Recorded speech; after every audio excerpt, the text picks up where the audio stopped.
Kaduna is one of the states identified by NIMET to experience heavy rainfall and flooding in 2024. However, in spite of the early warning, most residents living along flood-prone areas failed to comply with the advice from NIMET to vacate such areas. With over 200 houses destroyed by flood in SABON GARIN and Zaria local government areas of the state, leaving hundreds of people homeless, the Kaduna state government established emergency camps for displaced families, pending the flood receding.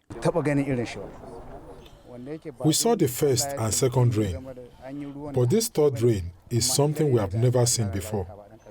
We thank God that this rain was during the day, because if it was during the night, lives and properties would have been lost. The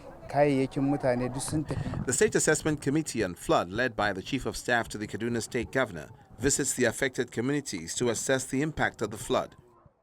We should note that this is a natural disaster. It can happen anywhere, and going by the warnings of NIMET, flooding is expected in Kaduna, and it has happened.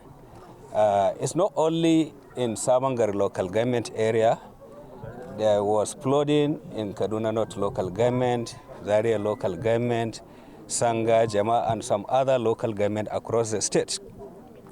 But principally, what we are going to do is to have some measures. These measures is to provide both the short, medium, and long-term solution to the flooding disaster in Kaduna State.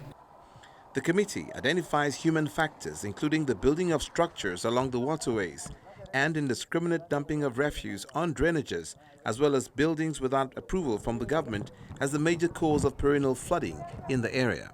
As you can see, we're in a very delicate situation here. This area is one of the prone areas that we normally experience high volume of water that pass, and we experience a lot of flood.